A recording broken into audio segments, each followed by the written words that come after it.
What's going on, everyone? Been a diehard Pistons fan since '03, and I'm eager to see this team getting back to playing winning basketball. And funny enough, that is exactly what we're going to be talking about today. In this video, we're going to predict the win total for the Detroit Pistons 2024-2025 NBA season. I'm going to let you know the 5 key factors that I think will drive winning this year. And at the end of the video, I'm going to let you know how many wins I think the Pistons will have at the end of the regular season next year. Now, quick spoiler alert, it's less than the total listed on the thumbnail, but it's a lot more than 14, so stick around to see where the final number is. Before we get on to it, if you guys are new here, please subscribe. We are pushing towards 1,500 subscribers now. The support recently has been amazing, so thank you all very much for that. So, the first thing that I believe will drive more wins next season than what we received last year in our 14-win abomination of a season is going to be Cade Cunningham and his improvements. Some of the other things on this list are going to also factor into how Cade will improve and other players that are better fits around Cade, things along those lines.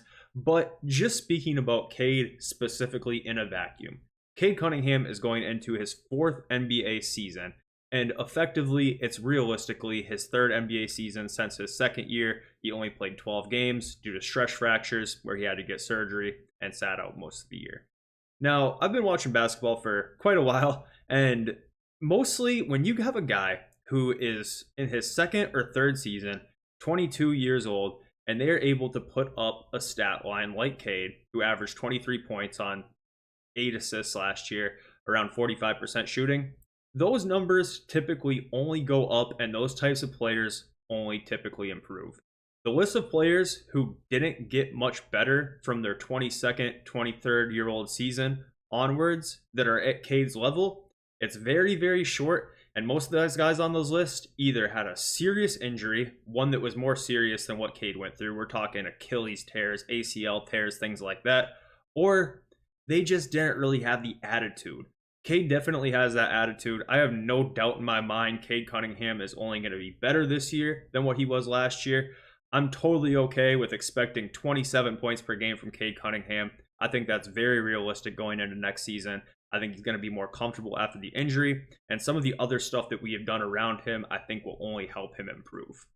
So the second thing we have on this list is going to be free agent signings, but it's tying into a bigger idea that I think makes these signings more impactful than what they might seem on paper. So, of course, the Pistons have added to their roster quite a bit, not only through free agency, but other methods. We've got Tobias Harris coming in. We've got Malik Beasley coming in, Tim Hardaway Jr. We've got the rookies, Bobby Klintman. We've got Ron Holland. And we've also got Paul Reed, B-Ball Paul. So that's a lot of guys coming in. And a lot of those guys are real NBA players that have proven themselves on other teams. But the key factor with that is the fact that they're replacing a lot of guys who are not truly NBA caliber players. So with that whole list of guys coming in, the players they are replacing are dudes like Malachi Flynn, James Wiseman, Marvin Bagley, Kevin Knox, Killian Hayes, most of which will not be on NBA rosters next season. So these players that we're adding are real deal NBA players, which might not sound like a lot, but when they're taking minutes away from guys and replacing minutes from guys from people who are net negatives and potentially might be out of the NBA going forward, is going to make a huge, huge difference. And I think that alone is going to impact winning a lot.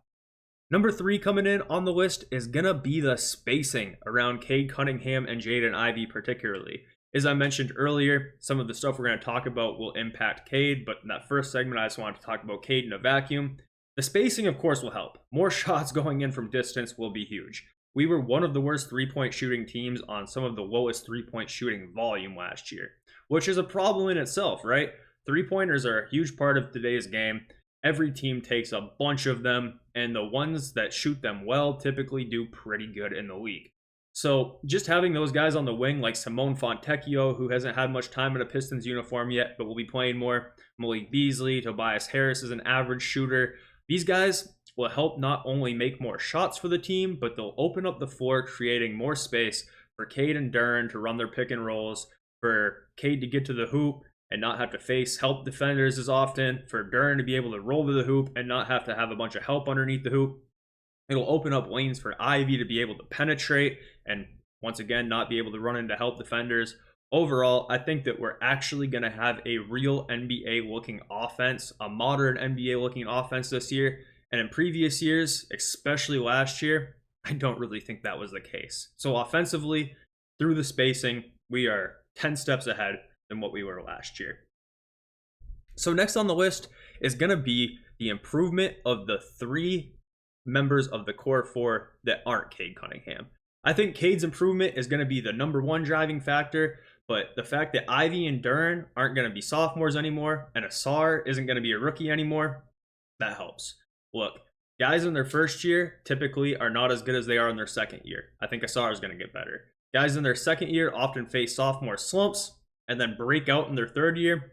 Guess what? We've got 2 very good candidates for third-year breakout players this year, Jaden Ivey and Jalen Duren, one of which did not really get a great opportunity last year underneath Monty Williams. I'm sure you all know who I'm talking about. He's on the screen right now. So those guys taking steps forward, developing, not being 19 years old like Duren was at the start of last year, being a year older with more experience. Overall, we are not going to be as young as we were last year, and I think that will have a big impact on winning and just consistency throughout the season. And last but not least, it's JB Bickerstaff. Now, I've never been the train leader of the anti-Monty hype train that was rolling through the Pistons world last year. I definitely didn't love Monty. I wasn't Monty's sole defender, but I wasn't exactly like the guy who hated him, right? I thought there was maybe a few redeeming qualities. I thought maybe he needed more time. There was a lot of things about Monty that I didn't maybe mind as much as other people, but looking back on it now, I think JB Bickerstaff is so much more bought into this team than what Monty Williams was. Just listening to his press conference yesterday, it really feels like he wants to be here. It really feels like he wants to bring back the Detroit basketball identity. Just everything about the overall vibe that I've got from JB Bickerstaff is so much better than what we had with Monty Williams. And I think that he will instill better defense. I think that he'll have more available to him to run a better offense. Overall, I just think that it's a huge step in the right direction for coaching, and I think that will make a huge impact as well. So, to talk about the win total, last year we had 14 wins, so a lot of people are going to say, you can't make a 20-win jump in the NBA, you can't make a 10-win jump in the NBA. We didn't sign the players in order to get a bunch of more wins. Like I said, first of all, if you ran back last season and did it all over again, I don't think that's a 14-win team. In another dimension, I think that team is bad. It's always going to be a bad team, that team we had last year. There was no world where that team was making the play-in. But I don't think that is a 14-win caliber team. And I think that if you ran it back with the exact roster you had last year, like you would average like 19 wins, which is like awful, but not horrible. So considering that, we look at a team like the Houston Rockets last year. The Houston Rockets 2 years ago won 22 games. Last year, they won 41 games. What changes did they make? They added veterans that made sense around their young core. What did the Pistons do this year? They added veterans that make sense around their young core. So what I'm going to do to make my prediction is figure out exactly how many wins did the Houston Rockets improve last year. They went from 22 wins to 41. That's 19 wins. Add 19 wins to the 14 wins that we had last year. Now we're looking at 33 wins, and I'm going to bump it up 2 because I think Cade is going to break out that much, and I'm going to predict we win 35 wins and finish in the 10th seed to make the back end of the play-in. That's what I got for now. Let me know what you guys think, how many wins you think the Pistons will get next year.